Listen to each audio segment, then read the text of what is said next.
Hello and welcome to research YouTube channel. अगर आप UGC NET दिसंबर अटेम्प्ट की प्रिपरेशन कर रहे हैं, राइट, तो this is a high time जब आप अपने प्रीवियस ईयर पेपर रेफर कर सकते हैं और कोशिश करिए उन्हें सॉल्व करने की, specially the recent one, right. And for that reason इस वीडियो में मैं डिस्कस करूंगी रिगार्डिंग जून 2023 अटेम्प्ट जो अभी आपका हुआ था, right, together with the examination. So before starting the video, there is an important information that Jurassic Academy is offering a crash course for UGC NET aspirants who are going for this immediate attempt, which is December attempt. So देखिए आपके dates out हो चुके हैं। Law का subject कभी भी हो सकता है बिटवीन 6 दिसंबर टू 22 दिसंबर, right. And on an average अगर बात करें तो फिर आपके पास 60 डेज, राइट, अप्रोक्सीमेटली 60 डेज है। Still if you are indecisive, अगर आपको नहीं समझ में आ रहा है कि कहाँ से प्रिपरेशन स्टार्ट की जाए या आपको कॉन्फिडेंस नहीं आ रहा है, right, so there is a solution we have got for you, right. So there is this crash course जिसमें कि आपको लाइव लेक्चर्स मिलेंगे, राइट। लाइव लेक्चर्स में देखिए आपको रियल टाइम लेक्चर्स होंगे, राइट, क्लासेस होंगी जिसमें कि आप डायरेक्टली इंटरेक्ट कर सकते हैं हमारे एक्सपर्ट इंस्ट्रक्टर के साथ। हमारे यहाँ जितने भी इंस्ट्रक्टर हैं, जो भी फैकल्टी हैं, they all are NET and JRF qualified, right. So वो आपको बेटर सोल्यूशन बता सकते हैं, राइट। इसके अलावा देखिए जो भी हम लोग लाइव लेक्चर्स में कंटेंट प्रोवाइड करते हैं इन डेप्थ रहता है and it is simple to grasp also for paper 1 and for paper 2, right. Second, अगर मैं स्टडी मटेरियल की बात करूँ तो आपको comprehensive soft copy study material मिलेगा, राइट, जिसमें कि आपको डाइजेस्टेबल नोट्स रहेंगे और सारे चैप्टर्स के बाद हमने एमसीक्यूज दिए हैं, राइट, सो दैट आप हर चैप्टर के बाद आप आइडेंटिफाई कर सकें कि right what are the important points, okay. Then आपका आता है mocks. Mocks are very important, right. So mocks चाहे वो पेपर 1 का हो, वो पेपर 2 का हो, we are providing that, right. हम लोग टॉपिक वाइज भी मॉक्स प्रोवाइड कर रहे हैं for paper 1 and for paper 2, right. And देखिए टॉपिक वाइज मॉक्स का काफी बड़ा बेनिफिट होता है कि आपको वहां पे पता चल जाएगा इजीली कि लाइक आप कौन से एरिया में वीक हैं, राइट। एंड इसके अलावा देखिए 24/7 एक्सेस मिलेगा आपको, ऑल राइट, इधर फ्रॉम योर लैपटॉप, आप मोबाइल से भी एक्सेस कर सकते हैं, आप अपने टैबलेट से भी एक्सेस कर सकते हैं, राइट। एंड सारी चीजें आपको अंडर वन अम्ब्रेला मिल रही है, राइट। आपको बार बार मल्टीपल रिसोर्सेज आपको देखने की जरूरत नहीं है, आप एक रिसोर्स रेफर करके you can S your exam. So GeoResearch is basically providing the entire package, right, to which you can qualify your UGC NET exam. तो जैसा कि आप जानते हैं कि यूजीसी नेट एग्जाम में अभी सिर्फ आपके पास 50 डेज बचा है, उसमें भी आपके बीच में फेस्टिविटीज आएंगी, so your study might get affected. तो इन ये जो रिमेनिंग टाइम है इसको कैसे इफेक्टिवली यूटिलाइज करना चाहिए या कैसे इफेक्टिव स्टडी प्लान बनाना चाहिए, या आपको कौन कौन सी मिस्टेक्स है जो कि कमिट नहीं करनी चाहिए फॉर यूजीसी नेट और JRF exam, then we are actually inviting you to attend 2 day workshop जिसमें कि हम लोग पेपर 1 एंड पेपर 2 के चैलेंजेस के बारे में डिस्कस करेंगे, राइट। एंड ये जो आपका वर्कशॉप है ये आपका नेक्स्ट वीक कंडक्ट होगा and on 16th and 17th of October the timing is from 7 PM to 8:30 PM, right. आपको क्या करना है, आपको सिर्फ gougc.jurissearch.com, जो कि मैंने वेबसाइट अभी खोली हुई है, इस पे जाके आपको रजिस्टर करना है अपने आप को, which is completely free of cost, right. So let's make the UGC net preparation simple. So let's start this video. तो देखिए पहला क्वेश्चन है आपका, मैच द फॉलोइंग, ठीक है, प्रोविजन और सेक्शंस दिए गए हैं रिगार्डिंग हिंदू मैरिज एक्ट। तो जैसा कि आप जानते हैं कि रेस्टिट्यूशन ऑफ कॉन्जुगल राइट्स आपका सेक्शन 9 में कवर्ड है, राइट। जुडिशियल सेपरेशन आपका सेक्शन 10 में है। No petition for divorce within 1 year of marriage ये आपका सेक्शन 14 में है, राइट। एंड वॉइडेबल मैरिज आपका सेक्शन 12 में है। तो accordingly option number 2 is your correct answer, ठीक है, ऑप्शन नंबर 2 है। ऑल राइट, नेक्स्ट क्वेश्चन पे आते हैं। Question number 2 assertion and reason पे बेस्ड है। Let us see the question.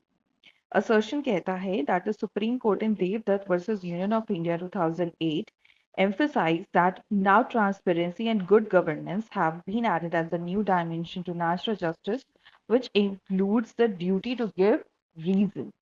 Right? इसका रीजन ये कहता है कि that a reason reassure that discretion has been exercised by the decision maker on relevant grounds and by disregarding extraneous consideration. तो इसमें आपको चूज करना है कि क्या assertion रीजन सही है या नहीं और जो रीजन दिया है क्या वो करेक्ट एक्सप्लेनेशन है या नहीं. राइट. तो देखिए ये जो Devdutt versus union of India का केस है ये बेसिकली रिलेटेड था fairness in public administration transparency से रिलेटेड था. राइट. एंड इस केस में बेसिकली बात की गई थी कि जो प्रिंसिपल्स ऑफ नेचुरल जस्टिस है it must be ensured because it is essential for the decision makers to provide clear and rational explanation for their decision to ensure transparency and accountability. ठीक है. तो यस असर्शन रीजन बिल्कुल सही है and R is the correct explanation.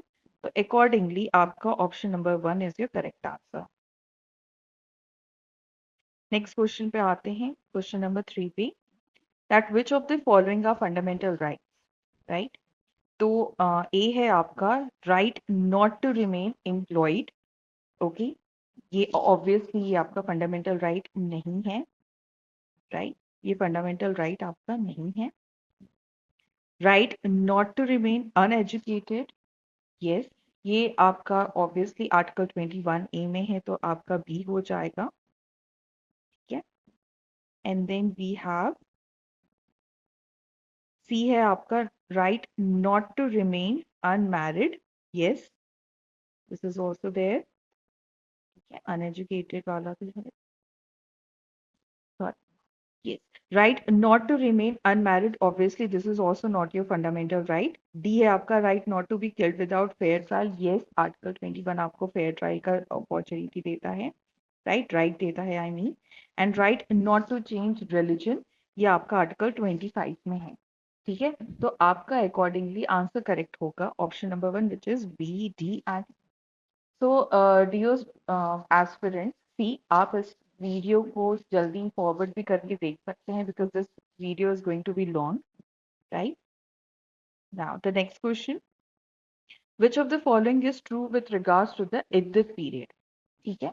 तो इद्दत जैसा कि आप जानते हैं, right? तो देखिए इद्दत of widowhood is 4 months and 10 days. Yes. ठीक है. ये आपका 4 महीना और 10 दिन का इद्दत पीरियड होता है. Right? The period of iddat begins from the date when she comes to know of divorce and not from the date when the divorce is pronounced. नहीं, ये correct नहीं है. Statement C देखते हैं. If the marriage is irregular and is consummated, the wife is under obligation to observe iddat. Yes, it is true. Statement C भी आपका सही है. Right? And then है आपका if the wife observes iddat, husband is bound to maintain the wife during the period of iddat. Yes, ये भी सही है आपका. और स्टेटमेंट ये है आपका in case a wife is pregnant the period of इद्दत extend till the delivery of the child. तो यस ये आपका स्टेटमेंट ई भी करेक्ट है. तो आपका accordingly option number 2 which is A C D and E only. ठीक है. ये आपका सही हो जाएगा. चलिए नेक्स्ट पे आते हैं. Question number 5 in which case the principle of prospective overruling was laid down. तो ये काफी डायरेक्ट क्वेश्चन है. काफी सिंपल क्वेश्चन है. It is IC Golaknath versus State of Punjab. ठीक है. Option number 2 is your correct answer. Next है आपका following essentials are to be fulfilled for death to be called dowry death under section 304B of IPC. Right? Okay. Just a minute. हाँ. So death of a woman within 10 years of marriage. नहीं देखिए dowry death में basically 7 साल count किया जाता है 10 साल नहीं काउंट किया जाता है. तो स्टेटमेंट जो ए आपका है ये गलत है. बी आपका है फैक्ट ऑफ क्रुएल्टी और हरासमेंट बाय योर हस्बैंड और for in connection with any demand for dowry. Yes this is correct. C आपका फैक्ट ऑफ क्रुएल्टी और harassment by any relative of her husband. ठीक है. तो husband करे relative भी करे in connection with the demand of dowry. Obviously it will be covered under section 304B. तो yes C is also correct. Death of a woman with in 7 years of marriage. Yes ये भी covered होता है under 304B में.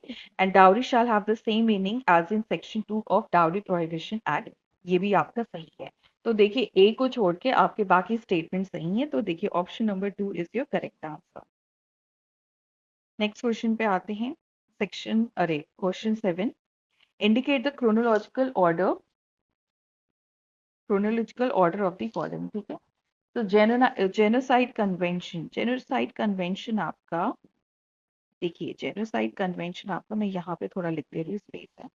Genocide convention आपका 1948 में आया था।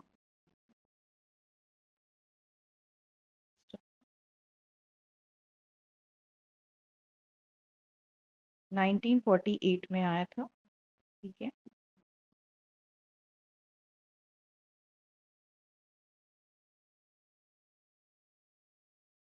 1948 में आया था। ठीक है, वॉर्सो पैक्ट आपका आया था 1955 में। सॉरी, मैं बहुत छोटा नहीं लिख सकती हूँ। Okay, sorry for the inconvenience. Right, then आपका वियना कन्वेंशन आया था 1961 में। ठीक है, मैं क्रोनोलॉजिकली आपको अरेंज करके बता देती हूँ। ठीक है, एंड देन मॉन्ट्रियल आपका 1971 में आया था। एंड लास्ट है आपका UN convention on rights of the child, ये आपका 1989 में आया था। राइट, so accordingly आपका आंसर है 3, option number 3, which is A, B, D. Right, so yes, ये सारी चीजें भी याद करना काफी इंपॉर्टेंट है। ओके, so ऑप्शन नंबर 3 आपका करेक्ट आंसर है।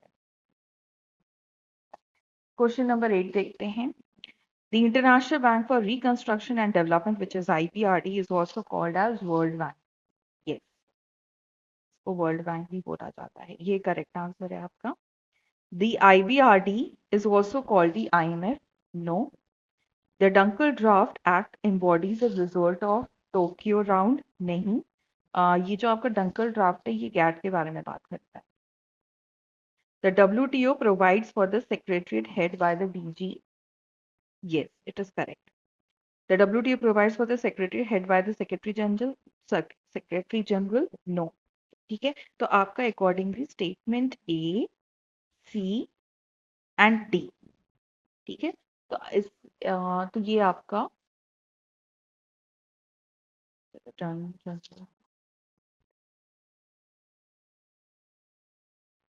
Yes, let me just correct. हाँ, तो आपका स्टेटमेंट ए और डी करेक्ट, ठीक, क्योंकि सी तो आपका वो गैट के बारे में बताता था। ठीक है, तो देखिए आपका option number 4 is your correct answer. Next question है question number 9। Under article 51 of the constitution of India the state is directed to endeavour to, right, तो ये आपका आर्टिकल 51 का डायरेक्ट क्वेश्चन पूछा गया है आपसे। राइट, ना promote international peace and security, yes. Maintain just and honorable relation between nations, yes. C कहता है आपका foster respect for international law and treaty obligations, yes. D कहता है protect and improve the environment and to safeguard the forest, right, तो नहीं, ये आपका 51 नहीं कवर करता है। एंड लास्ट है आपका encourage settlement of international disputes to arbitration, yes, this is also correct. तो आपका accordingly A, B, are the correct statements. So देखिए आपका accordingly option number 2 will be the correct answer. So option number 2, right? Option number 2 है।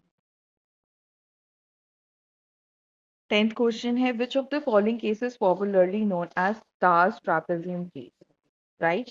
तो देखिए जो stars trapezium case है, it was MC Mehta versus union of India 1997 वाला जो case है, MC मेहता था, उसे कहा जाता है stars trapezium। Moving to the next question, question number 11. Arrange the expiry of the term of copyright in an ascending order. तो देखिए ये मैं बता दूं कि ये वाला जो क्वेश्चन था ना, ये ड्रॉप कर दिया था, right, so let's move forward. But obviously जो आपका टर्म ऑफ कॉपीराइट है वो बिल्कुल आप याद कर लीजिएगा, राइट, ऑथर का कितना टर्म होता है, एंड राइट, एंड कौन से दिन से काउंट किया जाता है, ये सारी चीजें। और question number 12। Article 2, Clause 4 of UN Charter contains a proposition of the unilateral use of force or threat theory by states in their international relations. Okay, question number 12 है आपका. So yes, this is the correct answer. ये भी देखिए आपका statement पे इस question है. तो yes, आर्टिकल 2 क्लॉज 4 यही बात करता है. There is no exception to the above. नहीं, ये गलत स्टेटमेंट है. UN Charter makes an exception to Article 2 Clause 4 in individual and collective self-defense as in Article 51. Yes, right. अगर आप रेफर करेंगे Article 2 को under UN Charter, then you will get the entire thing over there. Then है आपका D कहता है that state may use or encourage the use of economical and political measures to curse to curse another state. ये आपका गलत है statement D.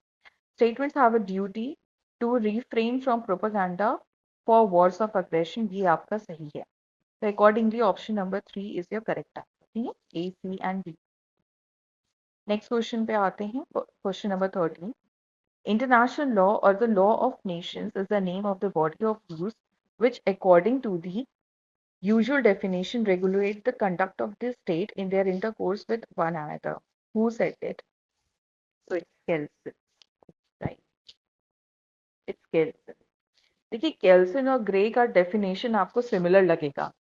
अगर यहाँ पे ग्रे भी दिया होता तो कंफ्यूजन हो जाती, बट यहाँ पे सिर्फ केल्विन दिया हुआ है. ये correct answer, option number 4. Next question पे चलते हैं, क्वेश्चन नंबर 14 पे. Yes, the bailment of goods as security for the payment of a debt और performance of a promise is called. ये काफी डायरेक्ट क्वेश्चन है और सिंपल क्वेश्चन है. आपको भी पता है कि अगर सिंपल से बेलमेंट की बात करें तो बेलमेंट में ट्रांसफर ऑफ गुड्स होता है फॉर सम पर्पस. लेकिन अगर पर्पस वो डेट है, राइट, डेट है, तो फिर that bailment of goods is known as pledge. ठीक है, उस ट्रांजैक्शन को हम लोग प्लेज बोलेंगे. और ये आपका जो डेफिनेशन है ये आपको सेक्शन 172 में मिल जाएगा. ठीक है, ऑफ इंडियन कॉन्ट्रैक्ट एक्ट. चलिए next question. Question number 15. I promise to pay rupees 5,000 and to deliver to him my black horse on 1st January next. This is an illustration for which of the following. तो देखिए मैं पहले बता दूं आपको कि जो आपका प्रॉमिसरी नोट होता है, ठीक है, प्रॉमिसरी नोट में आपका क्या होता है कि आपका सेक्शन 3 सेक्शन 4 में दिया है, right, if I am not wrong. Yes, section 4 में ही आपका प्रॉमिसरी नोट दिया है. 5 में बिल्स ऑफ एक्सचेंज और 6 में चेक है, राइट. तो देखिए प्रॉमिसरी नोट बेसिकली होता क्या है कि वहां पे अंडरटेकिंग होती है कि that the debtor is going to pay the money. ठीक है, सो मनी जो होता है that is paid on order. ठीक है, जैसे आप अंडरटेकिंग आप कर रहे हैं आप उस हिसाब से पैसे देते हैं. बट सिंस ये जो आपका एग्जाम्पल है यहाँ पे टाइम क्लियर नहीं है. ठीक है, so yes, this is the example of an invalid promissory note. Promissory note हमेशा ऐसे ही स्टार्ट होता है that I promise to pay. ठीक है, तो ये आपका promissory note हो जाएगा. Unconditional undertaking होती है. Right. The next question, question number 16 पे आते हैं. Who made the following statement? That large part and as many would add the best part of law of England is judge-made law. That is to say, consists of rules to be collected from the judgments of the court. तो हमारे सामने 4 options हैं. ठीक है, तो देखिए इसका answer dice. ठीक है, this was a statement made by the dice. Next question. Under the Hindu Succession Act 1956, heirs of a Hindu male fall under the following heads. ठीक है, तो ये देखिए जो आपका हिंदू सक्सेशन एक्ट है काफी इंपॉर्टेंट है. ठीक है, इस बार तो क्वेश्चन पेपर में इस वाले पार्ट से या राइट जो आपका क्लास 1 और क्लास 2 है इस वाला पार्ट है, ये 2-3 क्वेश्चन यहाँ पे आए पूछे गए, राइट. और ये देखिए ये आपका शेड्यूल में दिया गया है which is been annexed to the Hindu succession act 1956. तो जो हेयर्स ऑफ हिंदू मेल है वो कौन कौन से कैटेगरीज में फॉल करते हैं. ठीक है, क्लास 1 में करते हैं, ऑब्वियसली करते हैं, क्लास 2 हेयर्स में भी करते हैं. ऑलराइट, क्लास 1 हेयर्स में करते हैं, क्लास 2 हेयर्स में करते हैं। शेयरर्स कोई ऐसा टर्म ही नहीं होता है, एंड एडनेट्स एंड कॉर्नर्स में भी करते हैं। तो आपका अकॉर्डिंगली आंसर हो जाएगा option number 3 which is A, B, D and E. चलिए नेक्स्ट क्वेश्चन पे आते हैं विच इज क्वेश्चन नंबर 8। ये देखिए, ये आपका आईपीआर से रिलेटेड क्वेश्चन आ गया, राइट। चलिए, eastern book company versus dB motor, ये राइट, ये काफी, ये पहले भी पूछा गया है, राइट। तो ए का 2 हो जाएगा। जो ईस्टर्न बुक कंपनी वो मिनिमम ऑफ क्रिएटिविटी टेस्ट के बारे में बात करता है। Bayer corporation versus union of India, ये आपका पेटेंट से रिलेटेड है, and that talks about the compulsory licence of patent. RG Anand versus deluxe film, ये आपका आइडिया एक्सप्रेशन से रिलेटेड केस था। N R Dongre versus Whirlpool corporation, आपका लास्ट में ये बचा प्रायर यूजर टेस्ट, ठीक है, राइट। सो अकॉर्डिंगली आपका option number 2 is the correct answer. चलिए next question, question number 19। Indicate the chronological order of the following, right. ये आपका क्वेश्चन नंबर 19 है। Again a chronology, again with the years to memorize, right? So देखिए, treaty of वेस्टफोलिया, right, Westphalia, ये आपका 1648 में आया, right, it 1648 में आया था, राइट। नेक्स्ट है आपका केलॉग ब्रियांड पैक्ट है, यहाँ पे ब्रांड लिखा है, टाइपो कभी कभी हो जाता है। सो इट्स केलॉग ब्रियांड पैक्ट, ये आपका 1928 में आया। ओके, थोड़ा सा आपको क्लियर नहीं दिखेगा। ब्रसल्स कॉन्फ्रेंस आपका आया था 1874 में, मैं यहाँ पे लिख देती हूँ, क्यों? हिंदी वाले सेक्शन में 1874 में आया था। Convention of the statutes of refugee, ठीक है, ये आपका 1951 में आया था। लास्ट आपका बचा मॉन्टेरेडियो कन्वेंशन, ठीक है, ये स्टेटहुड से रिलेटेड था, ये आपका 1933 में आया था। तो अब आप अकॉर्डिंगली आप अरेंज कर लीजिए।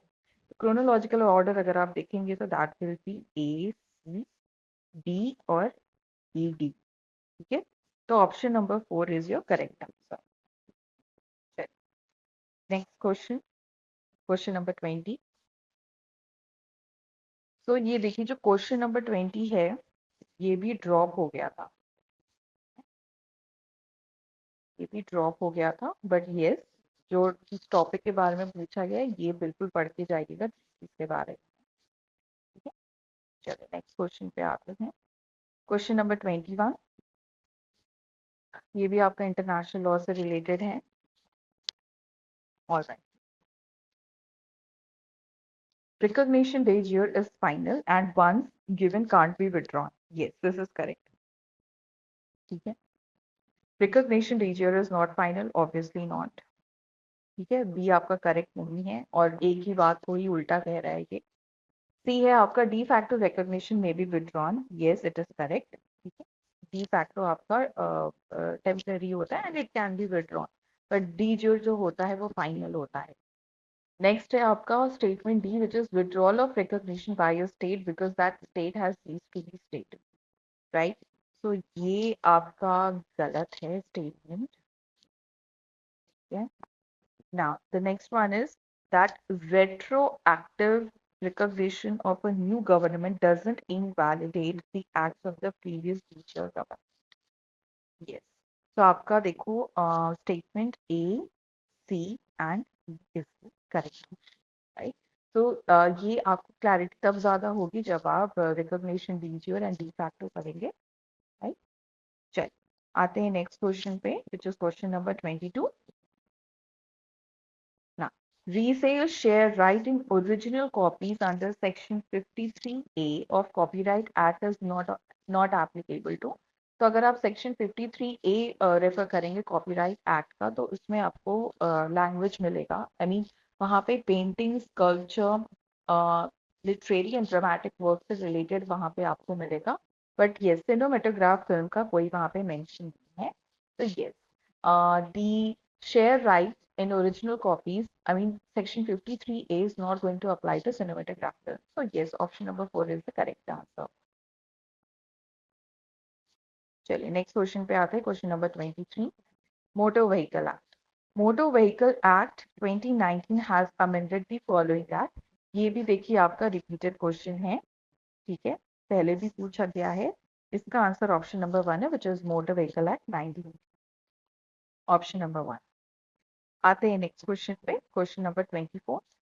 आशा, a journalist employed, writes the story in the newspaper. Deepak makes a film based on the story. Raghu and Rekha plays the lead role in the film. The dance in the film is choreographed by Ajay. तो ये देख सकते हैं आप कि जो IPR से related है कि उन्होंने एग्जाम्पल दे दिया है, एंड यहाँ पे आपको आइडेंटिफाई करना है कौन ऑथर है कौन परफॉर्मर है, ठीक है।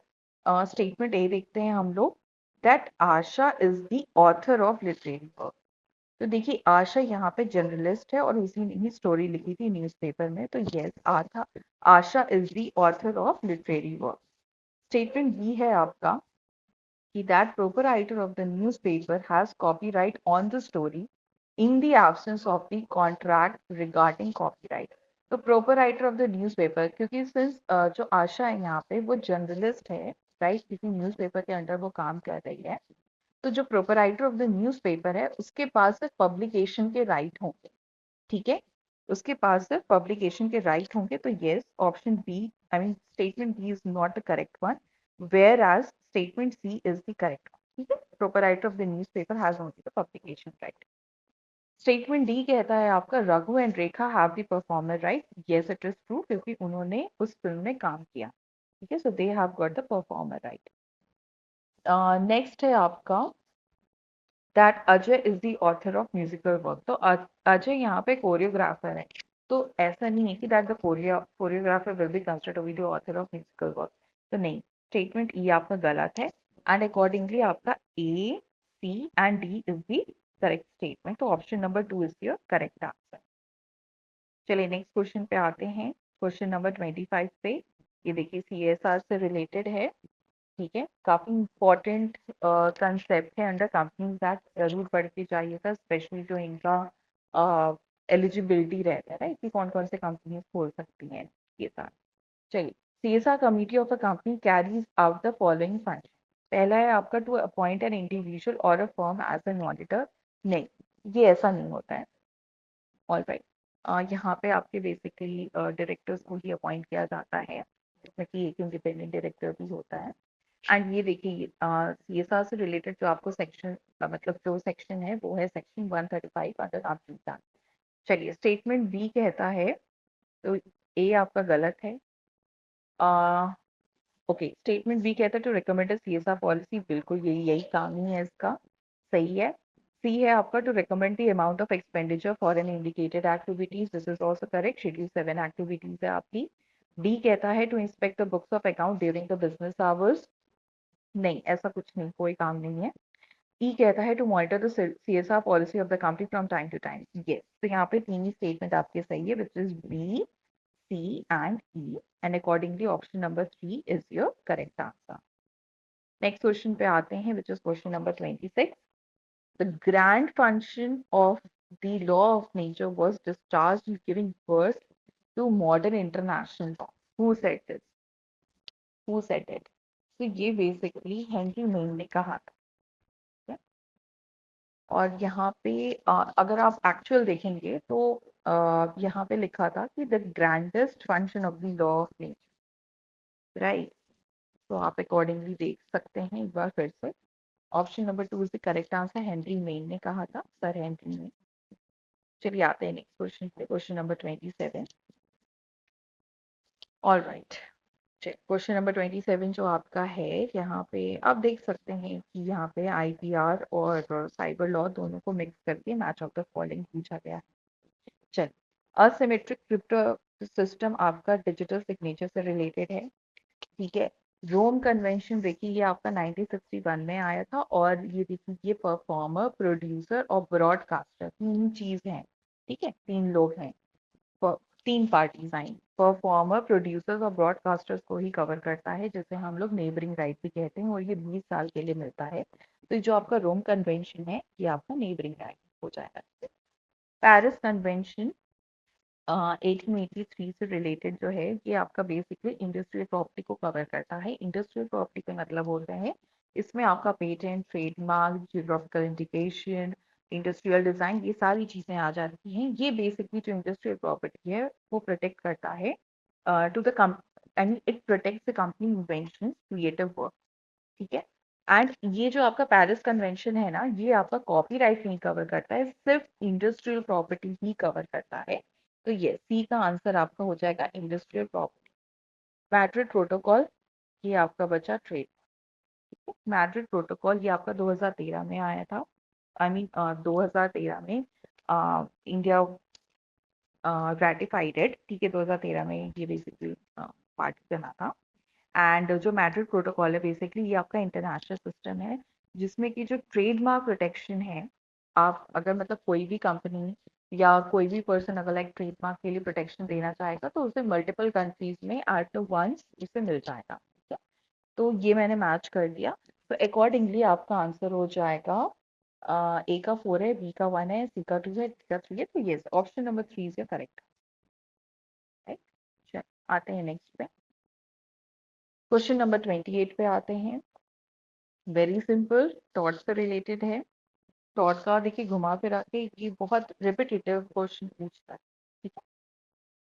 रूल ऑफ स्ट्रिक्ट लाइबिलिटी आपको भी पता है, रायलैंड वर्सेस फ्लेचर है। पब्लिकेशन ऑफ डेफेमेटरी स्टेटमेंट, ये आपका इसको स्लैंडर बोला जाता है। राइट। देन है आपका डेफेमेटरी रिप्रेजेंटेशन मेड इन सब परमानेंट फॉर्म, लिबल है। दिस मेजर आपका एक्ट ऑफ गॉड है। Accordingly option number 3 is the correct answer. चलिए नेक्स्ट पे आते हैं।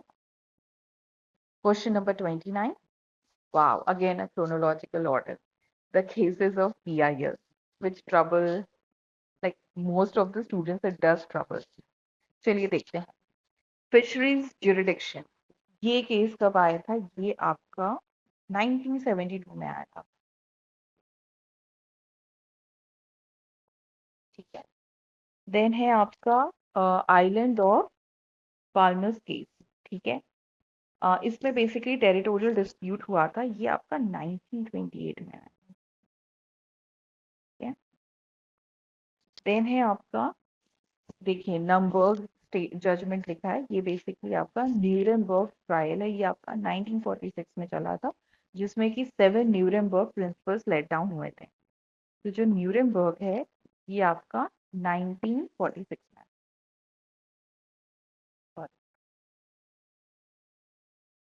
46 में। ठीक है। देन है आपका राइट ऑफ, देखिए यहाँ पे भी टाइपो एरर है। It is basically right of passage over Indian territory case, जिसमें पोर्चुगल वर्सेस इंडिया का केस था। राइट, ये टेस्टिंग केस यहाँ पे लिखा है तो कंफ्यूज मत होइएगा। ठीक है। ये केस आया था आपका 1960 में आया था।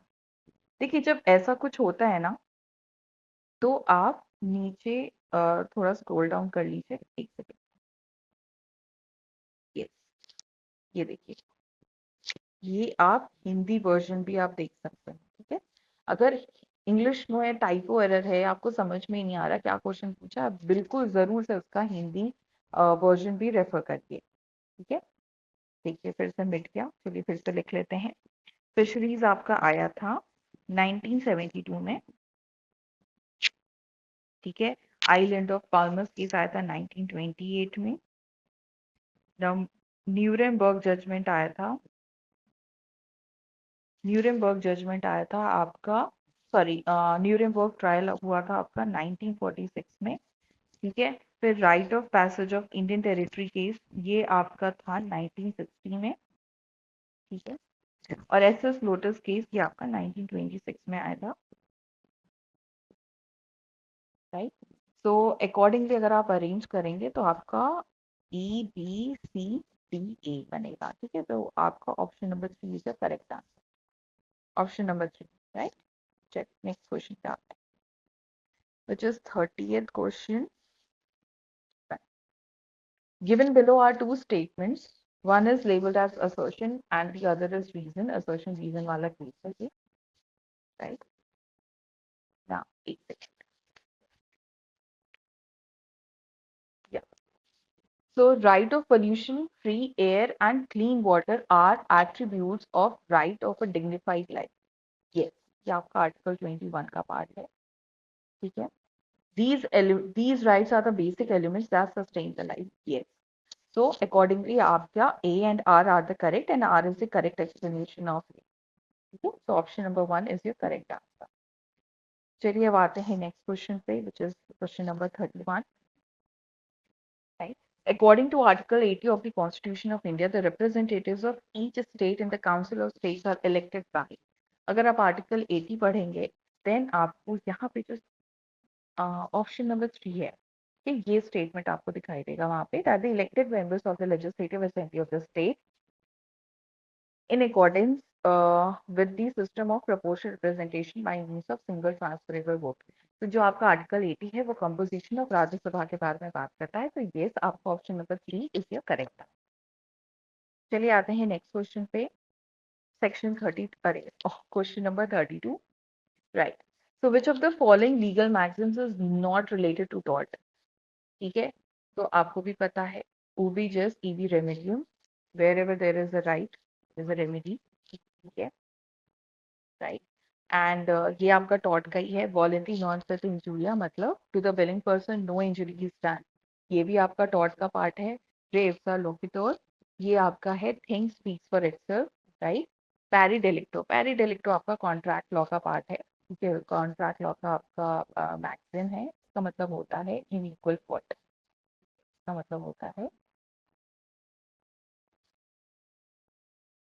आई होप मेरी राइटिंग आप लोग को समझ में आ रही होगी, राइट। तो ये आपका option number 4 is the correct answer. चलिए नेक्स्ट क्वेश्चन क्या, ये भी आपका इंटरनेशनल लॉ से रिलेटेड है, असर्शन रीजन है, let us see the question, right. Article 38 clause 2 of the statute of ICJ, ICJ बहुत इंपॉर्टेंट बॉडी है, ठीक है, इसको आप जरूर पढ़ते जाइएगा। It states that provision in Article 38, Clause 1 shall not prejudice the power of the court to decide a case ex equo et bono if parties agree there. Reason इसका दिया है ex equo et bono enable the court to decide upon the consideration of fair dealing and good faith, which may be independent or even contrary to law. तो इसमें आपको बताना है कि assertion reason सही है और AR एक सही explanation है। देखिए पहले एक्स एक्व एट बोनो का मतलब होता है according to right and good, इसका मतलब होता है according to right and good, मैं यहाँ शॉर्ट फॉर्म में लिख रही हूँ according to right and good, ठीक है। सो कोर्ट जो है इसका मतलब क्या होता है कि जो कोर्ट है वो डिस्प्यूट उस हिसाब से डिसाइड करेगी जो कि फेयर होगा, जो कि जस्ट होगा according to the particular circumstance. ऐसा नहीं कि जो रूल ऑफ लॉ है जो स्ट्रिक्टली अडियर करेगी रूल ऑफ लॉ को, मतलब ऑब्वियसली आर्बिट्रेरीनेस हो जाएगी। तो यस जो कोर्ट है वो बेसिकली डिस्प्यूट को whatever is fair according to that particular situation particular circumstances तो उसके अकॉर्डिंगली करेगी, यही आपका आर्टिकल 38 भी कहता है, एंड आप उस पर एक बार रेफर कर सकते हैं। सो यस अकॉर्डिंगली आपका option number 1 is the correct answer, that both A and R true and R is correct explanation to A. Next question 34, again we have got international law, लग रहा है काफी international law से question पूछे गए थे, right. International law recognises general duty of state in respect of extradition, okay. तो इसमें से हम लोग को करेक्ट स्टेटमेंट चूज करना है। So yes it recognises general duty of state in respect of extradition, नहीं ऐसा कुछ भी नहीं है। International law doesn't recognize general duty of a state in respect of extradition. Yes. Extradition depends on the provision of existing extradition treaty. Yes. D है आपका countries may grant extradition without a treaty. Yes. Customary international law governs extradition. No. Extradition का मतलब आपको पता है कि जो जहाँ एक jurisdiction deliver करती है एक accused person को, ठीक है, to the another jurisdiction, right? तो आपका accordingly statement B, C and D is the correct answer. Option number 4 is the correct answer. Next question पे आते हैं, क्वेश्चन नंबर 35। ये आपका Hindu minority and guardianship act हो गया, 1956 से रिलेटेड है। चलिए आइए देखते हैं। और natural guardians of a Hindu minor, ये आपका है सेक्शन 6 में। ठीक है, सेक्शन 6 में ये कवर्ड है। पावर्स ऑफ नेचुरल गार्डियन, ये आपका है सेक्शन 8 में। Testamentary guardians and there powers, right. ये देखिए डायरेक्ट क्वेश्चन पूछा है। अगर आप बेयर एक्ट का इंडेक्स भी पढ़ के जाएंगे तो भी आप इस टाइप के क्वेश्चन बहुत आराम से कर सकते हैं। टेस्टामेंट्री गार्डियंस ये आपका सेक्शन 9 में दिया है। वेलफेयर ऑफ द माइनर्स ये आपका सेक्शन 13 है। ठीक है, तो यस अकॉर्डिंगली आपका option number 2 is correct answer. Moving to next question. Alright, copyright से रिलेटेड है। Again we have got copyright question. The owner of the copyright of the sound recording has which one of the following right under section 14E of the Copyright Act? Okay. Okay. So क्या है कहता है to encrypt the sound recording? No. To make an adaptation of the sound recording? No. To communicate the sound recording to the public? अगर आप section 14 पढ़ेंगे तो yes. 14 में आपको दिया गया है basically that who is the owner of copyright. Okay. और क्या क्या कॉपीराइट बेसिकली हो सकता है, राइट। सो यस अकॉर्डिंगली आपको option number 3 is the correct answer. चलिए नेक्स्ट क्वेश्चन पे आते हैं, क्वेश्चन नंबर 37 पे। Matters covered under list 1 of the schedule 7 of the constitution. तो आपको पता है कि शेड्यूल 7 में आपके 3 लिस्ट होते हैं, union, state and concurrent list. जो आपका यूनियन लिस्ट होता है इट आप एक बार नंबर ऑफ सब्जेक्ट्स पे एक बार जरूर देखिए जाएगा कि ओरिजिनली 97 सब्जेक्ट्स हैं, but it is been revise to 100 subject in case of list 1। बाकी दोनों लिस्ट का भी आप जरूर देखिए जाइएगा। यूनियन लिस्ट में कौन कौन से सब्जेक्ट मैटर्स इंक्लूड होते हैं? So matters like defence, army, international relation, port, railway, highway, communication, ये सारी चीजें इंक्लूड होती है अंडर लिस्ट 1। स्टेट लिस्ट की अगर बात करें तो फिर वहाँ पे public health, public order, police, hospital, sanitation, ये सारी चीजें आ जाती हैं। और कॉन्करेंट लिस्ट में आपका एजुकेशन, मैरिज, सक्सेशन, फॉरेस्ट, ये सारी चीजें आ जाती हैं। ठीक है, तो देखिए यूनियन लिस्ट का नेचर क्या है, आपका फॉरेन लोन है। पब्लिक हेल्थ आपका स्टेट में आएगा। ठीक है, एटॉमिक एनर्जी आएगी आपकी। ठीक है, डिफेंस देखता है, पब्लिक ऑर्डर भी आपका स्टेट में आएगा, और लास्ट में बचा इंश्योरेंस। तो आपका option number A, C and E is the correct option, मतलब option number 2 is the correct answer. चलिए आते हैं नेक्स्ट क्वेश्चन पे, which is question number 38। Again we have got the case, लेकिन सिंपल है, ठीक है, ये आपको पता होगा। आइए देखते हैं। स्टेट ऑफ राजस्थान वर्सेस जी चंदा, ये आपका रिपग्नेंट नहीं, ये आपका है केस, या ये पिट एंड सब्सटेंस से ही रिलेटेड है। ठीक है, K T Moopil Nair versus state of Kerala, ये आपको कल्परेबल लेजिस्लेशन से ही रिलेटेड है। फिर है आपका महिंदू versus bar council of Maharashtra and Goa, ये आपका हारमोनियस कंस्ट्रक्शन से रिलेटेड है। और Karunanidhi versus union of India, ये आपका रिपग्नेंसी से रिलेटेड है। तो अकॉर्डिंगली आपका option number 4 is correct answer. ठीक है, चल आगे नेक्स्ट पे। Okay, the following is known as to safety net of international humanitarian law। ठीक है, राइट। तो सेफ्टी नेट किसको बोला जाता है? सेफ्टी नेट बोला जाता है Martins clause. Sorry, Martins clause. Martins clause का मतलब क्या होता है कि दैट ये वाला जो क्लॉज होता है, it ensures civilians and combatants remain under the realm of humanity in situation not covered by the customary। तो जो कस्टमरी ट्रीटीज में नहीं इंक्लूडेड है, right. So so basically it is yes, हाँ। तो जो सिचुएशन जो आपके कस्टमरी ट्रीटीज में नहीं इंक्लूडेड है, वो सारी चीजें आपके मार्टिन्स क्लॉज में इंक्लूड रहती हैं। ठीक है, और ये चलिए नेक्स्ट क्वेश्चन पे आते हैं, question number 40। Constitutional remedies include, very simple question, extra ordinary remedies under section 32 and 226, बिल्कुल ये तो है ही आपका कॉन्स्टिट्यूशन रेमेडी। 32 को तो आपका हार्ट एंड सोल कहा गया है। Appeals to supreme court under section 132 to 135, ये भी आपका कॉन्स्टिट्यूशन रेमेडी है। अपील टू हाई कोर्ट, नहीं ये नहीं, अपील टू हाई कोर्ट नहीं है आपका। Transfer of cases to supreme court, नहीं ये भी आपका नहीं आता है। एंड देन आपका हो गया एडवाइजरी जुरिडिक्शन, ये भी आपका कॉन्स्टिट्यूशन रेमेडी है। तो अकॉर्डिंगली आपका A, B and C correct answer which is option number 2। चलिए नेक्स्ट क्वेश्चन पे आते हैं। 41, Kyoto treaty on climate change. Kyoto treaty on climate change देखिए ये आपका 1997 में आया था। International convention on the protection of rights of all migrant worker and members of their family, ये आपका 1990 में आया, 1990। सार्क अकॉर्ड ऑन एक्सट्राडिशन, ये आपका 1987 में आया था। WTO आपका 1995 में आया। तो देखिए again we have got years, ठीक है, ईयर याद करना है, चाहे वो केस लॉ का हो या कन्वेंशन से रिलेटेड हो, ठीक है। ईयर बिल्कुल बहुत ज़रूरी है। अगर आप देखिए जैसे इन द गिवन ऑप्शन में अगर आपको यहाँ पे दो भी चीज़ों का पता होगा तो आप बाकी ऑप्शन आप अपने से बना लेंगे, ठीक है, क्योंकि देखिए क्योटो ट्रीटी और WTO ये काफ़ी कॉमन है, ठीक है। तो ये, तो देखिए आपका accordingly option number 1 is your correct. चलिए नेक्स्ट पे आते हैं। Question number 42, the preamble of UN Charter says, "We the peoples of UN, United Nations." Actually, "We the people of United Nations."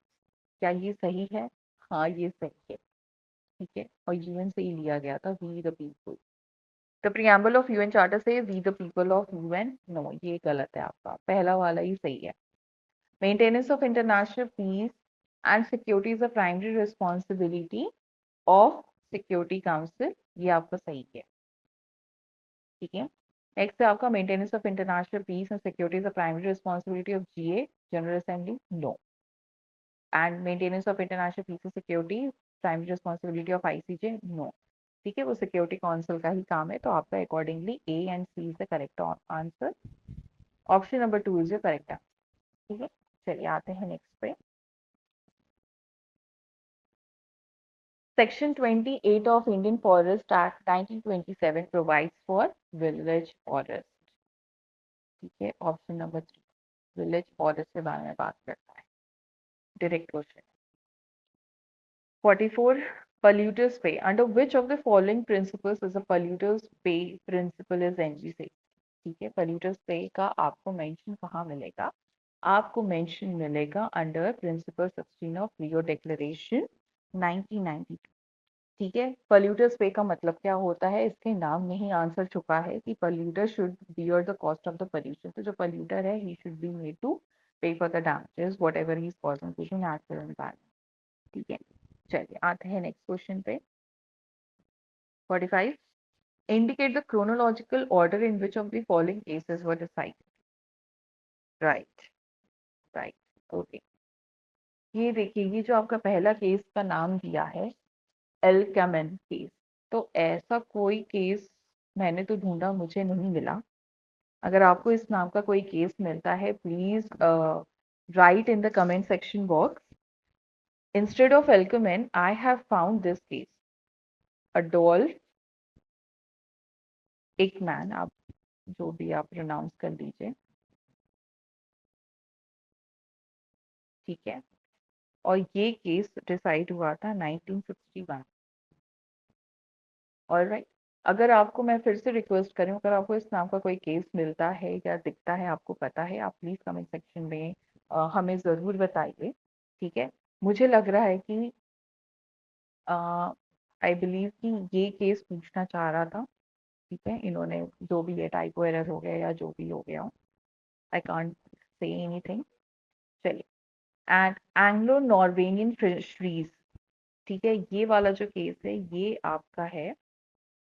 मैं एक बार फिर से इसको हटा दूं। तो ये वाला जो केस है आपका एडोल्फ एकमैन वाला 1961 में है। एंग्लो नॉर्वेनियन फिशरी केस आपका है 1951 का केस है ये। फिर आपका Anglo Iranian oil company case है आपका 1952 का है ये। शोजो आपका 1928 का है। ठीक है। फिर है आपका वेस्टर्न सहारा, ये आपका 1974 का है। ठीक है। अकॉर्डिंगली आपका कॉम्बिनेशन बनेगा डी बी सी ए। ठीक है। Option number 2 is the correct answer. चलिए आते हैं नेक्स्ट क्वेश्चन पे। The following fall under chapter 4 general exceptions of IPC. ठीक है, बहुत ही सिंपल है, ये डायरेक्ट क्वेश्चन पूछा गया है। Yes.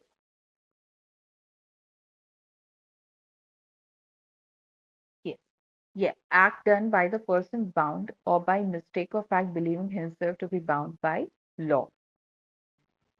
Yes. So statement A जो है ये आपका सेक्शन 76 में दिया गया है। ठीक है, जो आपका चैप्टर 4 है आईपीसी का। देन है आपका एक्ट ऑफ जज व्हेन एक्टिंग जुडिशरी, ये आपका सेक्शन 77 का है।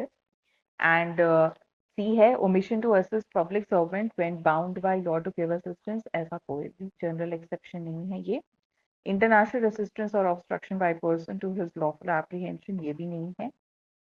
Accident in doing a lawful act, ये आपका सेक्शन 80 में दिया गया है। तो अकॉर्डिंगली आपका option number 4 is the correct answer. Right, तो ई सी और बनेगा आपका। चलिए नेक्स्ट क्वेश्चन पे आते हैं, 47 पे। In which of the following cases the Supreme Court observed that noise pollution can't be tolerated even if such noise was direct result of and was connected with the religious activity? ठीक है, तो ये वाला जो आपका case है ये basically है आपका option number 3 which is church of God in India. Church of God full gospel in India versus KKR majestic calling welfare association, ये आपका 2000 का 2000 में केस है। 2000 लिखा है मैंने। ठीक, option number 3 is the correct answer. Next question पे आते हैं। असर्शन रीजन फिर से आ गया। ठीक है, 48। राइट, assertion है that Mr. X hands over a machine to Y. Mr. X hands over a machine to Y, a common carrier, to deliver without any delay to the mill of Mr. X. Y unreasonably delays the delivery of a machine despite being informed. ये जो आप assertion अगर आप पूरा पढ़ोगे ना तो ये आपको फैक्ट सिमिलर लगेगा to the case of Hadley versus Baxendale, जो आपका section 73 of Indian contract act में आपने पढ़ा होगा। ठीक है, रिमोटनेस ऑफ डैमेज से रिलेटेड है। ठीक है, तो असर्शन आपका वही है, पूरा उसी का फैक्ट कॉपी पेस्ट किया गया है। रीजन देख लेते हैं हम लोग। That a compensation for the loss or damage caused by the breach of contract is not to be given for any remote and indirect loss or damage sustained due to such case. जो आपका section 73 है of Indian contract act, काफी important है, जरूर देखिए जाएगा कि जो डैमेजेस पे करने होते हैं वो इनडायरेक्ट लॉस या रिमोट डैमेजेस के लिए आप नहीं लाइबल हो सकते हो। You will only be liable for the direct damage, not for the remote damages. यही आपका हैडले वर्सेस वैक सेंगल में हुआ था। तो अकॉर्डिंगली आपका option number 1 is the correct answer, जहां पे दोनों ही स्टेटमेंट करेक्ट है and R is the correct explanation. 73, 74, 75 तीनों ही इंपॉर्टेंट सेक्शन है, जरूर करके जाइएगा। नेक्स्ट क्वेश्चन पे आते हैं, section number question number 49। Voyeurism for a second और subsequent conviction attracts a punishment of. ठीक है, तो वॉयरिज्म आपको पता है सेक्शन 354 सी में दिया है। ठीक, काफी इंपॉर्टेंट है, जिसे भी आपके स्कॉल से रिलेटेड आते हैं सेक्शन से बिल्कुल आप पूरा कर भी जाइएगा। ठीक है, तो जो वॉयरिज्म का जो फर्स्ट कन्विक्शन होता है वो शायद 3 साल तक रहता है फर्स्ट कन्विक्शन, और जो सेकंड कन्विक्शन है वो मिनिमम आपका 3 साल से लेके 7 साल तक रहता है। तो अकॉर्डिंगली आपका option number 3 is your correct answer. ठीक है, option number 3 is the correct answer. Section 50, अरे question number 50। The theory of separation of powers is credited to Montesquieu ने कहा था। ठीक है, ऑन टेस्ट हुआ है। चलिए, option number 3 is the correct answer. Question number 51. About administrative tribunals, the Supreme Court recommended in 2010 Madras Bar Association case. ये भी काफी important case है with respect to the admin law. ठीक है, तो admin law का काफी important case है, इस बार जरूर पढ़ के जाइएगा। ठीक है, देखिए पहले देख लेते हैं क्या क्या recommend किया गया था। The tribunal shouldn't become post-retirement heaven for civil servants. Yes, ये बोला गया था। Members of tribunal should be independent person and not serving civil servants. Yes. Members of tribunal should retain lien in any government department. ये तो वैसे भी सही बात नहीं है, तो ये आपका गलत है स्टेटमेंट। डी कहता है the tribunal should resemble more the courts and not bureaucratic boards. Obviously, yes, quasi judicial होते हैं ट्रिब्यूनल आपके। The tribunal must depend on government for infrastructure facilities. No, it has nothing to do with the infrastructure, right? So accordingly आपका A, B और D are the correct statement. Option number 4 is your correct answer. Next question पे आते हैं, question number 52. All right. Rule of speciality. ये match of the list है।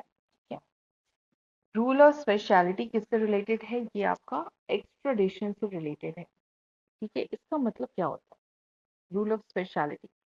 Rule of speciality का मतलब होता है कि that a requesting state is bound to punish the extradited offender for the offence he was extradited. मतलब आप जो देखिए एक्स्ट्राडिशन क्या होता है, एक जुरिडिक्शन वाला अगर यहाँ से कोई ऑफेंस कमिट करके भागा है दूसरे देश में, दूसरे जुरिडिक्शन में, तो आप उसको रिक्वेस्ट करते हो कि आपके यहाँ वो वापस उस ऑफेंडर को भेज दिया जाए। तो आप जब उस ऑफेंडर को बुला रहे हो अपने यहाँ, तो ऑब्वियसली उसको पनिश करो। ठीक है, तो this is known as rule of speciality. Paquete Habana आपका ये काफी okay. So Paquete Habana basically importance of the works of jurist के बारे में है। ठीक है, it is actually related to this. And ये जो पैकेट हवाना है ना, ये बेसिकली कई ज्यूरिस्ट लोगों ने रेफर किया है, राइट। देन है आपका बार्सिलोना ट्रैक्शन केस, ये आपका रिलेटेड है इक्विटी एंड जस्टिस से रिलेटेड है, और निकारागुआ वर्सेस यूएस से। ये आपका sources of international law are not hierarchical but complementary and interrelated. तो अकॉर्डिंगली आपका option number 1 will be the correct answer. ठीक है, चलिए आते हैं नेक्स्ट क्वेश्चन पे। Question number 53, that which of the following schedules of NGT provides for the heads of compensation? That is basically schedule 2। NGT में 3 schedule हैं। ठीक है, राइट, 3 शेड्यूल हैं, और जो दूसरा शेड्यूल है वो कंपनसेशन की बात करता है। ठीक, all right. Now the next one 54, with respect to मूता मैरिज आपको पता है कि टेम्परेरी होता है amongst Muslims, which of the following is और आर करेक्ट? ठीक है, तो मूता मैरिज से रिलेटेड कौन कौन सी स्टेटमेंट सही है, let us see. Right, spouses have no right of mutual inheritance even if one of the spouses dies when if muda is successful। ये ठीक है, ये आपका सही है। और एक सेकेंड है आपका the husband has no right of तलाक दो the parties are free to terminate it by mutual consent. Yes, the children of मुता मैरिज आर इलेजिटिमेट। नहीं, ये गलत है। Obviously they are also considered to be the legitimate. Option 4 है आपका both 1 and 2। तो यस, आपका 1 and 2 सही है, तो option number 4 is your correct answer. Next question पे आते हैं 55 पे। One of the hairs is not included in class 1 hairs. देखिए फिर से ये हेयर के बारे में बात कर रहा है, हिंदू सक्सेशन एक्ट के बारे में बात कर रहा है। ठीक है, तो one of the hairs is not included in class 1 hairs, right, which is okay under Hindu succession amendment act 2005। ठीक है, तो यहाँ पे आपका ऑप्शन नंबर 3 है, which is son of pre disease son of a pre disease daughter. ये जब आप पढ़ेंगे शेड्यूल को, क्लास 1 एंड क्लास 2 हेयर्स, तब आपको वहां पे दिखेगा।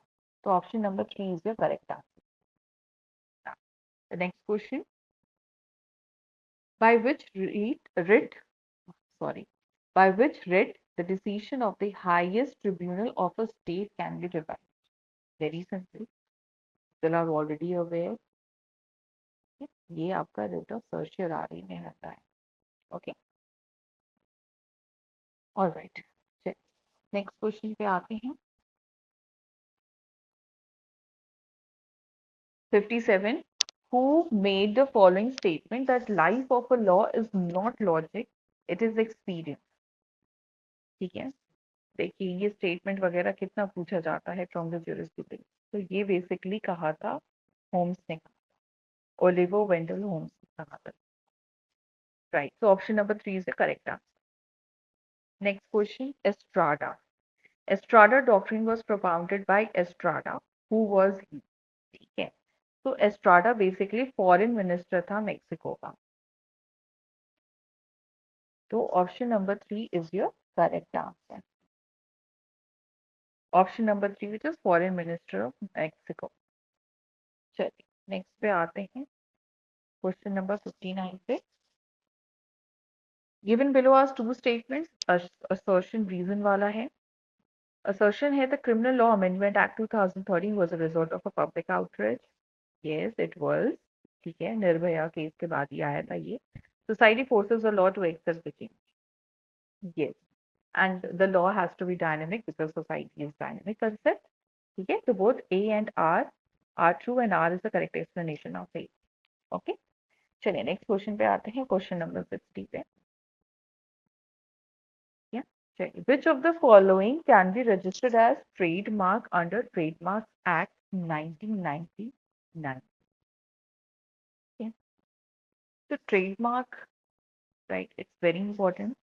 आपको भी पता है it's a part of industrial property.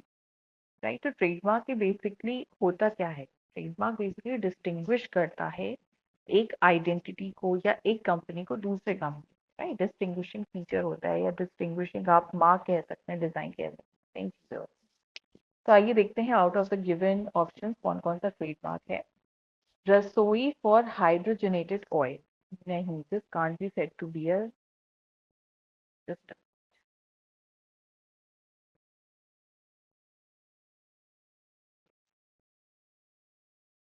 रसोई फॉर हाइड्रोजनेटेड ऑयल, नहीं, this is not a trademark. Jhumri Telaiya for pen, okay, so yeah, this is the correct answer। और डिस्टिंक्टिव होना चाहिए, ठीक है, डिस्टिंग्विशिंग होना चाहिए, डिस्टिंक्टिव होना चाहिए। बैंक और बैंकिंग सर्विसेज नहीं, क्योंकि ये आपको अलग नहीं कर रहा है। ठीक है, बैंक हो गई या रसोई हो गई, this is not differentiating the product.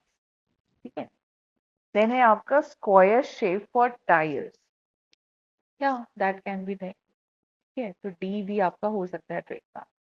Obscene matters things, obviously ये तो वैसे भी कहीं इंक्लूड नहीं होता। तो यस, अकॉर्डिंगली आपका B and D is the correct option, this is option number 3।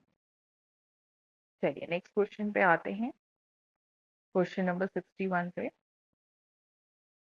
Constitution का क्वेश्चन है ये। और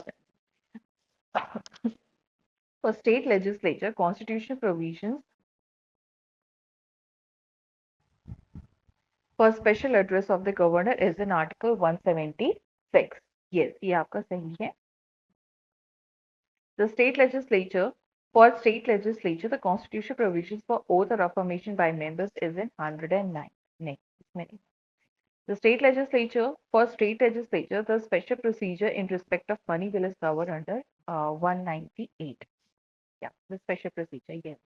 For state legislature, provisions as to the introduction and passing of bills is given under section under Article 196. Yes. Then after for state legislature, provision for disqualification for membership are given in Article 190. नहीं, ये गलत है आपका। Accordingly आपको option number 4 which is A C and D combination जो है आपका, यही सही आंसर। चलिए आते हैं नेक्स्ट क्वेश्चन पे। Given below are two statements, one is labelled as assertion and the other is labelled as दी। असर्शन रीजन वाला क्वेश्चन है फिर से। ये वाला जो क्वेश्चन था ये आपका कुछ इशू था इसमें, ये ड्रॉप हो गया था ये वाला क्वेश्चन। ठीक है, चलिए इसको स्किप करते हैं, 63 पे आते हैं। That which of the following theories of punishment provides that crime is a disease and the object should be to cure disease? तो आपको भी पता है कि जो पनिशमेंट की थ्योरीज होती हैं वो चार होती है, डेटरेंट, प्रिवेंटिव, रेट्रिब्यूटिव और रिफॉर्मेटिव। तो रिफॉर्मेटिव ही बात करता है कि दैट द पनिशमेंट इज प्योरेटिव, ठीक है।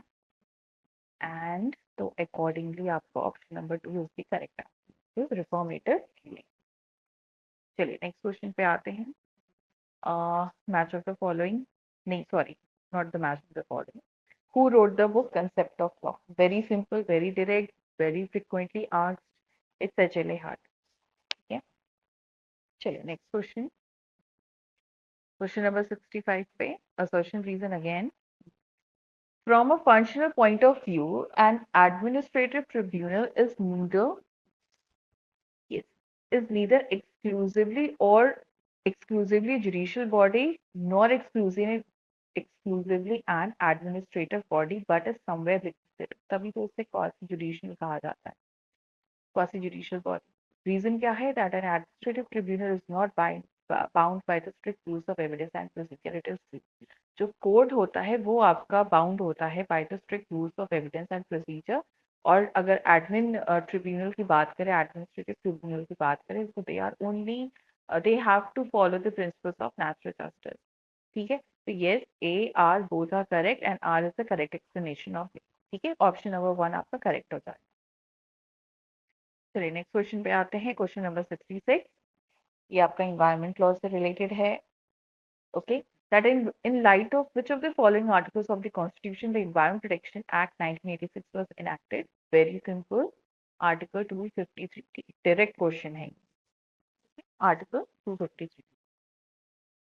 चलिए नेक्स्ट क्वेश्चन पे आते हैं। That which one of the following is not covered by the School of Jurisprudence? Historical school आपका आता है, रियल स्कूल भी आता है, सोशलॉजिकल भी आता है, क्रिटिकल स्कूल कोई स्कूल नहीं होता है। ठीक है, तो आपका ऑप्शन नंबर 4 सही आंसर है। स्टेटमेंट दिया है, statement based question, that there must be some act or omission on the part of the okay, sorry, let me just reiterate it again. To constitute a tort, statement 1 is given that there must be some act or omission on the part of the defendant. ठीक है, बिल्कुल right, yes, the act or omission should result in legal damage, बिल्कुल, तभी वो tort होगा। So both statement 1 and 2 are true. ठीक, they both are correct. Option number 1 is the correct answer. Next question, question number 69 से आते हैं हम लोग। With regard to cruelty under Hindu Marriage Act 1955, the following holds true. आइए देखते हैं क्या क्या स्टेटमेंट है। स्टेटमेंट ए है that it is very difficult to define cruelty which can fit in all circumstances. क्या ये सही है? हाँ, ये सही है। ठीक है, अगर आप क्रूएल्टी के बारे में पढ़ेंगे और केसेस भी देखेंगे तो yes, it is difficult to define cruelty with जो कि सारे सर्कमस्टांसेस में फिट हो जाए, क्योंकि क्रूएल्टी कई फॉर्म की होती है, मेंटल होती है, फिजिकल होती है। ठीक है, that is fine, cruelty can be physical and mental. हाँ, देखिए ये नेक्स्ट पॉइंट ये भी आ गया, B is the correct statement. Intention plays an important role in case of cruelty. नहीं, इंटेंशन नहीं का कोई ऐसा रोल नहीं होता है क्रूएल्टी में। ठीक है, cruelty should be aimed at petitioner, no. The act complained of must be that of respondent, no. तो अकॉर्डिंगली आपका option number 2 which is A and B is the correct answer. Next question है आपका question number 17, that which is the correct chronological order, old से लेके new बताना है आपको ascending order में, of the following judgments on appointment and transfer of judge। ठीक है, तो यहाँ आते हैं, देखिए SP Gupta versus union of India, ये आपका 1981 में आया था।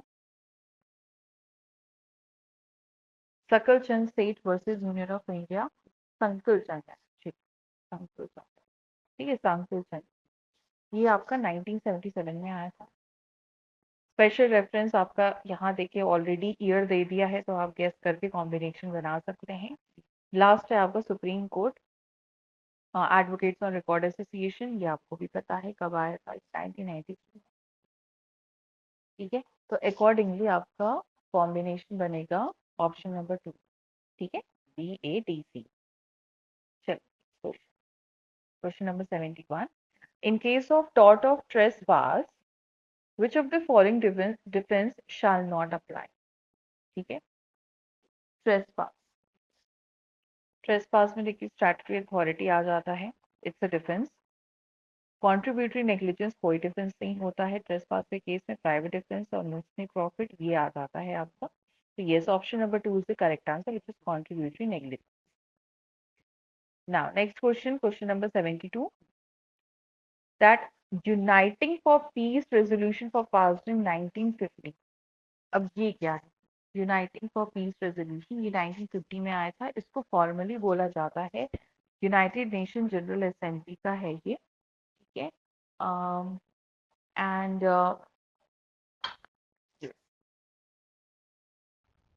सो देखिए जो आपका है यूनाइटिंग फॉर पीस रेजोल्यूशन, तो ये इसको फॉर्मली कहा जाता है, इसका जो फॉर्मल नेम है वो है United nation general assembly resolution. And अगर आप जाके डॉक्यूमेंट पढ़ेंगे तो आपको आगे दिखेगा 377A क्लॉज 5, ठीक है, रोमन वाला 5 है, जो कि ये वाला रेजोल्यूशन पास किया था किसने? जनरल असेंबली ने, ठीक है। तो यस, आपका जो यहाँ पे स्टेटमेंट ए है ये करेक्ट है। Uniting for piece resolution was pass by the general assembly, ये करेक्ट है आपका, ठीक है। फिर uniting for piece resolution was pass by the security council, नहीं, ठीक है। इसका काम क्या होता है कि अगर जो सिक्योरिटी काउंसिल है, अगर वो इनएबिलिटी है या मतलब सॉरी, अगर वो इफेक्टिवली नहीं अपना एक्ट कर पा रही है due to the veto power, तो फिर इसकी वजह से it allows the general assembly to take action where the security council has deadlock. तो जो सिक्योरिटी काउंसिल की वजह से जो गैप क्रिएट हुआ है उसी का काम करने के लिए यहाँ पे रेजोल्यूशन ये उस गैप को कवर करेगा through general assembly. I hope you got my point, ठीक है। तो स्टेटमेंट डी इज, देखते हैं हम लोग, that maintenance of international peace and security is a primary responsibility of the security council, yes it is. लेकिन अगर वो फेल हो जाएगा तो जनरल असेंबली करेगा, ठीक है। तो या यहाँ पे देखिए करेक्ट आपका बनेगा, यहाँ पे डी ही बनेगा, ठीक है। स्टेटमेंट डी आपका करेक्ट है। ई है कहता maintenance of international peace and security is the primary responsibility of general assembly, नहीं, ठीक है। प्राइमरी रिस्पॉन्सिबिलिटी आपकी सिक्योरिटी काउंसिल की, वो डेडलॉक हो जाएगा तो फिर जी आ जाएगा आपका सामने, ठीक है। तो अकॉर्डिंगली आपको option number 1 which is A B and D is the correct answer. कभी कभी देखिए जो प्राइमरी फेसी आपको दिखता है, लाइक क्वेश्चन आप अगर देखेंगे अच्छे से एक बार, ठीक है, तो कभी कभी थोड़ा सा घुमा के भी पूछ लेता है, प्लस कभी कभी आंसर को जबरदस्ती बैठाना पड़ता है कि that yes this is the correct combination, ठीक है। Alright, the next question, in order to convert a proposal into promise, the acceptance must be very simple, absolute होना चाहिए, unqualified होना चाहिए। ये आपका section 7 of Indian contract act में दिया है, ठीक है। तो आपका अकॉर्डिंगली, और प्लस हाँ ये भी है आपका that expressed in some usual and reasonable manner, जो भी आपका रीजनेबल है या जो कस्टम यूसेज है वो सारी चीजें उसमें होनी चाहिए, ठीक है। ये आपका सेक्शन 7 में दिया है। अकॉर्डिंगली आपका A B and B is the correct answer. Next question 24. With respect to the valid conditions of Hindu marriage under Section 5 of Hindu Marriage Act 1955, which of the following are, ठीक है, आपको भी पता है कि जो section 5 है Hindu marriage act का वो वैलिड कंडीशंस बताता है। तो देखते हैं, neither party has a spouse living at the time of marriage, ये सही है। मेंटल कैपेसिटी ये भी सही है, ये भी जरूरी है। सेरेमनीज ऑफ मैरिज नहीं, sorry, parties are not within a prohibited degree of relationship, ये आपका है बिल्कुल स्टेटमेंट। जो पॉइंट डी है वो भी करेक्ट है, नो इम्पोर्टेंसी इससे रिलेटेड कुछ भी। तो अकॉर्डिंगली आपका A B and D is the correct combination, ठीक है।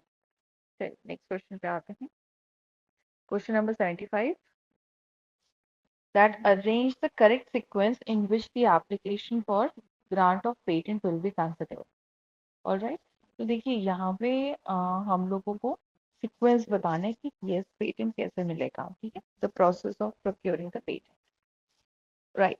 तो देखिए, फाइलिंग ऑफ क्लेम्स से हम लोग का प्रोसेस पहले स्टार्ट होगा, ठीक है। ये हम लोग का स्टेप 1 है। स्टेप 2 है आपका publication of application, it is step 2। Step 3 is request for examination, ठीक है, जब एप्लीकेशन चला जाएगा, ठीक है, फिर उस एप्लीकेशन को एग्जाम किया जाएगा, फिर ग्रांट ऑफ पेटेंट होगा। देखिए जनरली तो एग्जामिनेशन के बाद and just before granting the patent opposition के लिए पहले विंडो ओपन की जाती है। लेकिन सिंस यहाँ पे जो आपका ऑप्शन नंबर ए है which is opposition under section 25 clause 2 of patent act, right, ये वाला जो ऑपोजिशन है ये पेटेंट ग्रांट होने के बाद आप कर सकते हो, ठीक है, अपोज कर सकते हो, but that should be before 1 year from the date on which the patent was granted. तो ये जो क्लॉज 2 यहाँ पे दिया गया है ये वाला ऑपोजिशन पेटेंट ग्रांट होने के बाद ही होता है। तो अकॉर्डिंगली ये जो आपका है ये आपका 5th स्टेप है। ऑलराइट, तो अकॉर्डिंगली आपका option number 3 which is CBDEC आपका सही आंसर हो जाता है, right.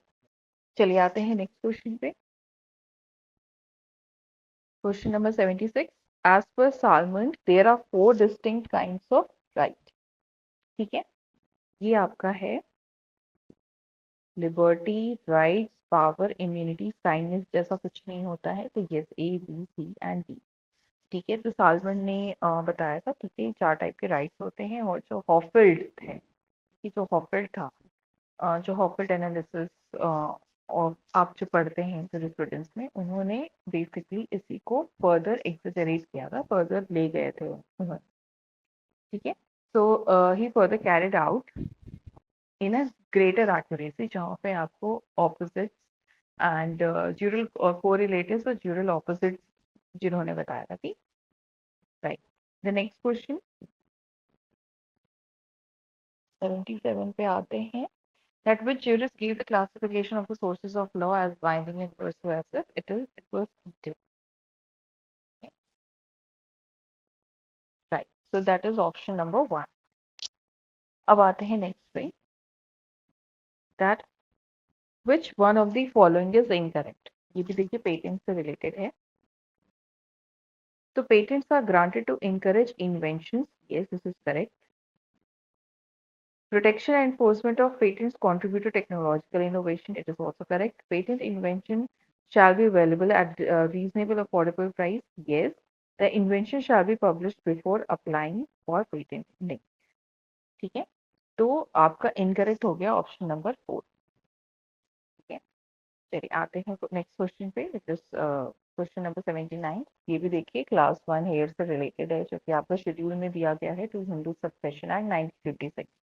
So, with respect to daughters under class 1 heirs in the Hindu Succession Act 1956, which one of the following holds true?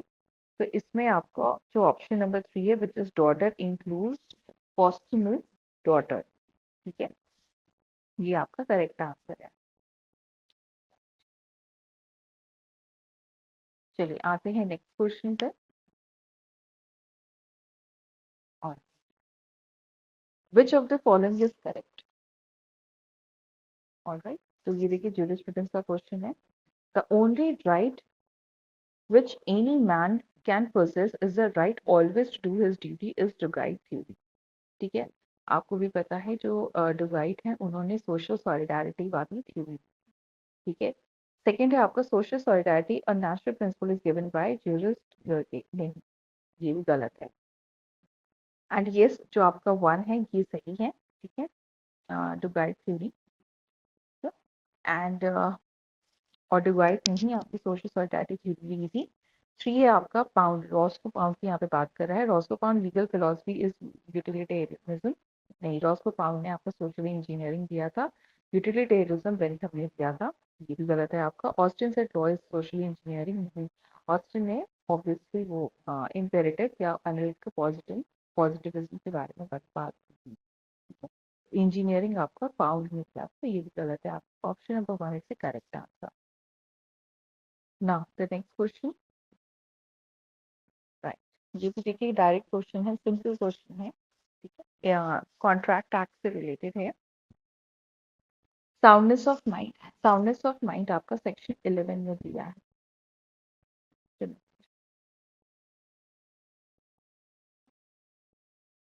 Sorry, soundness of mind आपका, soundness of mind आपका section 12 में दिया गया है, ठीक है। कॉम्पिटेंसी टू कॉन्ट्रैक्ट आपका section 11 में दिया है।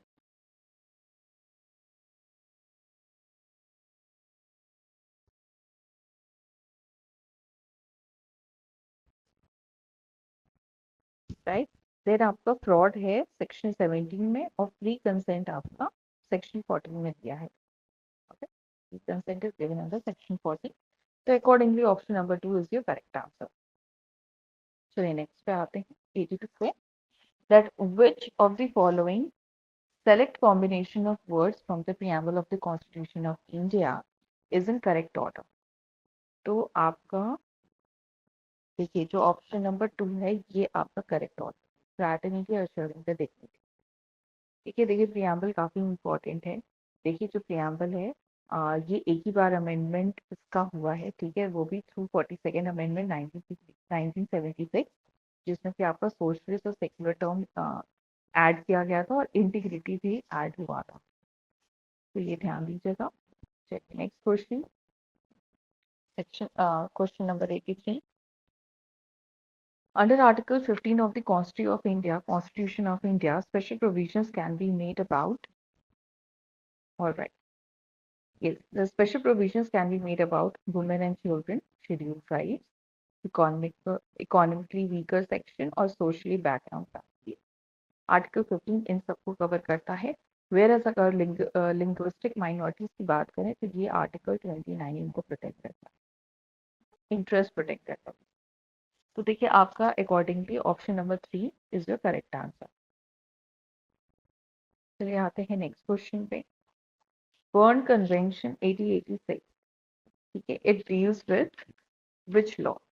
तो देखिए बर्न कन्वेंशन जो है ये आपका लिटरेरी और आर्टिस्टिक वर्क से डील करता था। 1886 का आप देख सकते हैं कितना पुराना है, और लिटरेरी और आर्टिस्टिक वर्क आपके कॉपीराइट एक्ट में आते हैं, तो accordingly option 1 is the correct answer.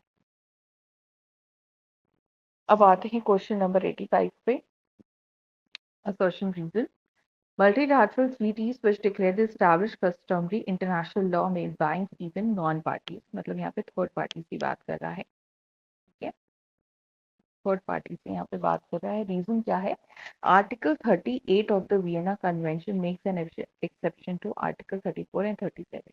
तो आप वियना कन्वेंशन का अगर आर्टिकल 38 पढ़ेंगे तो यस ये बिल्कुल सही है, और जो इसका असर्शन है ये भी सही है, तो assertion and reason are true and R is the correct explanation of it. Option number 1 is the correct answer. 86 देखिए बात करता है strict adherence to the rule of locus stand was diluted first in which case? So basically it was the case of Ratlam Municipal Council versus Worthy Jan।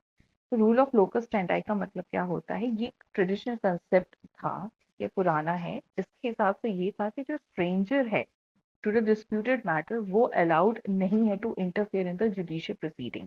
लेकिन आज की date में आपको भी पता है अगर विक्टिम है, राइट, तो उसके बिहाफ पे कोई भी ह्यूमन राइट ऑर्गेनाइजेशन आगे आ सकती है, एनजीओ भी आ सकती है on behalf of the victim. चलिए अब आते हैं नेक्स्ट क्वेश्चन पे, question number 87, who made the statement that jurisprudence is the study and systematic arrangement of the general principles of law? ये भी ईडन में कहा था। Option number 3 is the correct answer. Next question पे आते हैं, assertion reason again. The polluters pay principle says that the absolute liability for the harm to environment extends not only to compensate the victims of pollution, but also to the cost of resorting the environment environment degradation। Yes, ये आपका assertion सही है। और क्या ये M C Mehta versus Kamalnath case में बोला गया था? नो, ये बोला गया था आपका इंडियन, आई मीन ये जो आपका पोल्यूटर पे प्रिंसिपल है ये आपका लेट डाउन हुआ था Indian council of environment legal action. Okay, ये केस में बोला गया। ये थोड़ा सा लेंदी नाम है। I hope you might have understood. So this then accordingly आपका जो ऑप्शन नंबर 3 है वो सही है, जहाँ पे assertion is correct but reason is set. Next question पे आते हैं, क्वेश्चन नंबर 89 पे।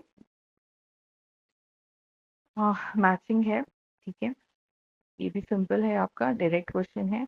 Equal justice and free legal aid, ये आपका 39 में ही दिया गया है, 39A में, ठीक है। एंड कोऑपरेटिव सोसाइटी आपकी कौन से आर्टिकल में दी है, ये आपकी दी गई है 43B में है। फिर living wages etcetera for workers, ये आपका दिया गया है 43 में, और यूसीसी आपका 44 में दिया गया है। तो accordingly question option number 3 is correct answer.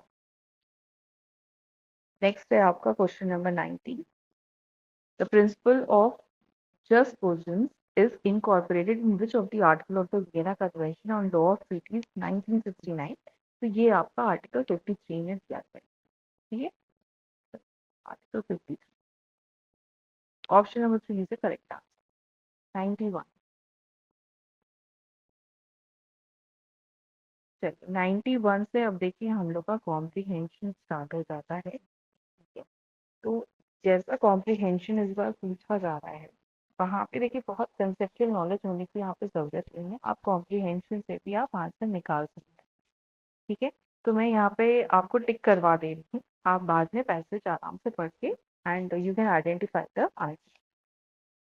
तो यहाँ पे देखिए रूल ऑफ लॉ इज, यहाँ पे ऑप्शन नंबर 1 है which is negation of arbitrary, ठीक है, यहाँ पे ये वाला लाइन है ना, ये पढ़ लीजिएगा एक बार। नेक्स्ट क्वेश्चन है आपका question number 92, that is specific positive content of the rule of law is must be complied with, option number 1। Then है आपका question number 93 which talks about rule of law implies, rule of law implies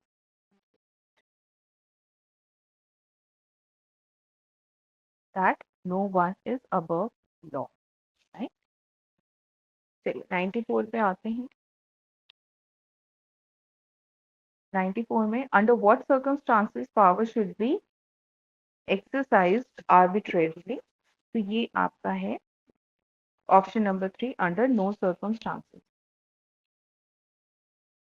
फिर next question है आपका question number 95, ये कहता है rule of law notion is extended to secure fair dealing by state in all its activities, ठीक, option number 2। 96 से देखिए आपका दूसरा कॉम्प्रिहेंशन स्टार्ट हो जाता है, राइट।